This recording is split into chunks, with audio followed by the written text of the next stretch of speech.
Mesdames et Messieurs, chers amis.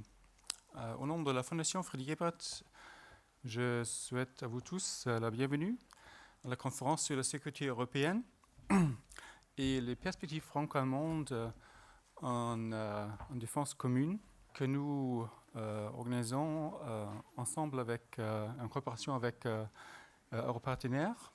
L'objectif de notre conférence aujourd'hui est donc, avec une première table ronde, de débattre des exigences et des défis auxquels la politique de sécurité européenne doit répondre. La deuxième table ronde mettra en lumière les contributions de l'Allemagne et de la France au service de la politique de sécurité et de défense de l'Europe. Nous attendons tous avec beaucoup d'impatience le discours d'introduction de M. Hubert Wiedring, ancien ministre des Affaires étrangères et un grand spécialiste des relations internationales dont nous connaissons tous les analyses brillantes, franches et directes sur la complexité de notre monde actuel. Monsieur Wiedring, la parole est à vous. Il y a eu tellement de réunions sur défense européenne, c'est que ça traduit une frustration que la défense de l'Europe, au sens classique, ne soit pas assurée par les Européens. C'est ça la frustration qui fait que sans arrêt, on revient sur ce sujet. Il ne s'agit pas de dire, comme nous sommes des militants un peu déçus et frustrés de la construction européenne, il faut être tout pris il faut absolument trouver un sujet qui soit bon pour la construction européenne. Moi, je ne raisonne pas comme ça. Beaucoup de gens raisonnent comme ça. Qu'est-ce qu'on va dans tout ce fouillis mondial là, effrayant, il faut quand même qu'on trouve un sujet pour démontrer que la PESC fonctionne. Alors on trouvera toujours un petit sujet, un petit pays à condamner, bon, tout ça. Mais ce n'est pas intéressant. Donc je pense qu'il faudrait aborder le vaste sujet qui est celui du désaccord historique des pays européens pour des raisons absolument légitimes, encore une fois sans critiquer qui que ce soit, pour essayer de fabriquer par le haut une synthèse dynamique. Et après on dira, ça relève de l'Union européenne renforcée, clarifiée dans ses esprits. Là, c'est clairement l'OTAN. Nous sommes tous ici des militants de l'Europe, donc nous sommes évidemment très inquiets de voir à quel point l'Europe souffre aujourd'hui, c'est mon point de vue en tout cas, de ne pas avoir pu ou voulu prendre en temps utile des décisions qui s'imposaient et maintenant est rattrapée par l'urgence et par la nécessité de faire, mais sans trouver toujours évidemment le ressort des nécessaires coopérations. Un des effets boomerang de l'impuissance ou du refus d'intervention des Européens au Moyen-Orient, eh bien, c'est le retour par le terrorisme. Et deuxième point, la question des réfugiés. Alors, je veux éviter tous les amalgames. Les réfugiés ne sont pas une menace pour les Européens, ce sont des victimes eux-mêmes. Mais ils sont souvent perçus comme des menaces par les sociétés. Et en tout cas, la question des réfugiés, c'est la manifestation en Europe de crises non résolues à l'extérieur de l'Europe. Politiser la politique de défense, je crois qu'il faut que ça devienne une affaire des chefs d'État et de gouvernement, ce qu'ils font. Quand M. Hollande et Mme Merkel se réunissent pour parler des réfugiés et de la Turquie, ils font de la sécurité. Quand ils se réunissent pour parler de Minsk, des accords de Minsk vis-à-vis de l'Ukraine, ils font de la sécurité. Mais je pense qu'il faudrait aller plus loin et créer un conseil de sécurité européen. Et moi, ce que je crois, c'est qu'il faudrait que l'Union ait une politique de sécurité unique en 3 volets. Un volet intérieur, un volet frontière, un volet extérieur. Et tant pis si ce n'est pas les mêmes institutions qui sont à chaque fois responsables, mais il y aurait une cohérence stratégique au niveau de la politique de sécurité. Die europäische Sicherheits- und Verteidigungspolitik ist das schwächste Glied der europäischen Integration. In allen anderen Bereichen europäischer Zusammenarbeit sind wir weiter als bei der Verteidigung.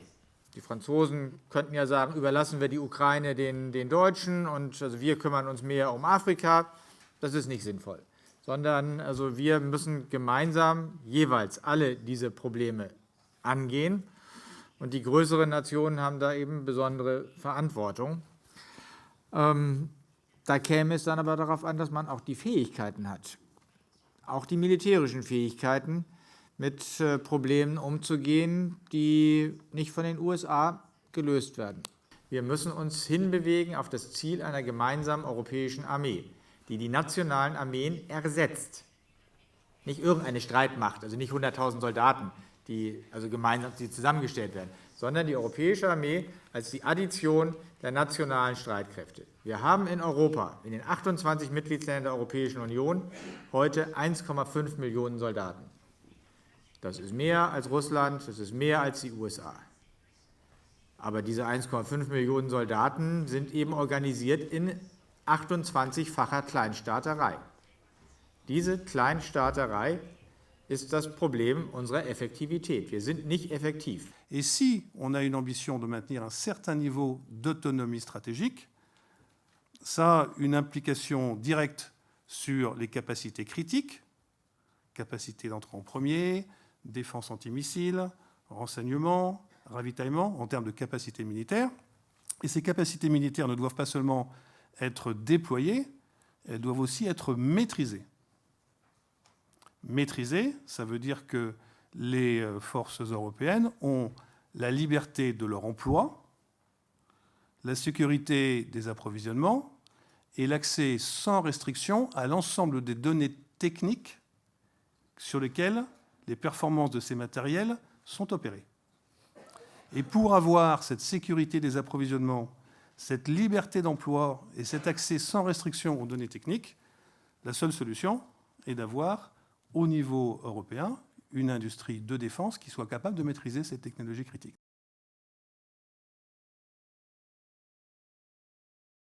Que nous ne coordonnions, que nous ne rapprochions pas davantage nos points de vue, nos actions, nos sensibilités et en somme nos stratégies. Et par conséquent, aussi nos industries, quelle que soit la mondialisation qu'évoquait l'ambassadrice de Suède, de la fabrication de tout ce qui se fait dans l'ordre de l'industrie, nous ne pouvons pas ne pas avoir été frappés par ce que nous a dit M. Bouvier sur les liens intimes qui existent entre la politique d'industrie de l'armement et la politique étrangère, et par conséquent la diplomatie, et par conséquent l'évidence d'un certain vouloir vivre ensemble. Voici quelques réflexions qui m'étaient venues en écoutant la table ronde précédente, et je me hâte maintenant de donner la parole aux éminents intervenants qui me jouxtent. Si on veut partager une analyse des menaces, il faut déjà commencer par travailler sur les constats et donc partager un certain nombre d'éléments en matière de renseignement et sur le terrorisme en particulier.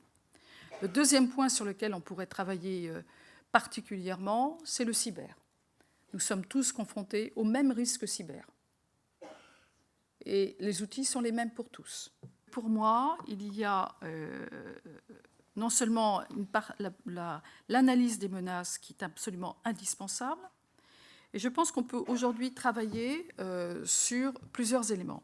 Sur le terrorisme, entre autres, qui s'exerce sur l'ensemble de l'Europe, mais aussi sur la menace d'États forts, et en particulier la question qui est réelle, qui est celle de la Russie aujourd'hui, et donc du respect des règles internationales et en particulier des frontières. Je pense qu'aujourd'hui, il y a plus que nécessité à travailler déjà dans un certain nombre de domaines ensemble. Mon problème n'est pas là. Mon problème, c'est que le franco-allemand reste absolument vital pour nous. Il n'y a rien dedans, et le risque est qu'il disparaisse. Et s'il disparaît, l'intérêt français et l'intérêt allemand seront gravement affectés. Le franco-allemand est probablement un bon lieu de prise d'initiative. Ce n'est pas le bon cadre d'action.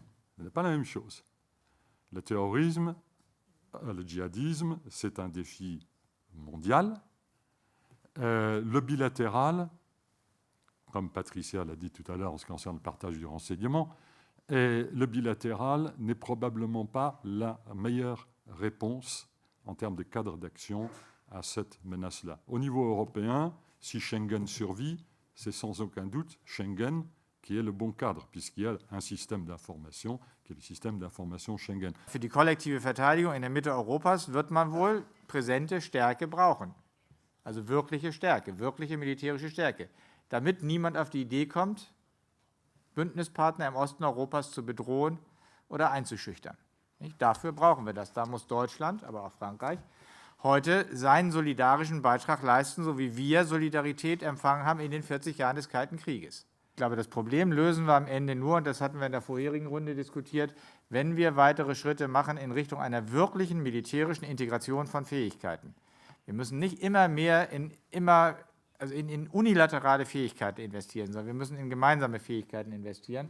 Wir müssen Aufgaben teilen, wir müssen sozusagen die unterschiedlichen Teile, die in den verschiedenen Ländern, in 28 Ländern Europas, sagen wir mal in 22 Ländern Europas, die auch Mitglied der NATO sind, diese Fähigkeiten müssen wir zusammenbringen zu einem neuen Ganzen. Dazu wäre gut, wenn Frankreich seine Überlegungen Richtung unilateraler Handlungsfähigkeit nochmal überdenken würde. Also wie viel Unilateralismus ist unbedingt nötig und wie kann man den im Zweifel auch organisieren, wenn man mehr integriert? Ich glaube, man kann trotzdem noch sehr viel tun.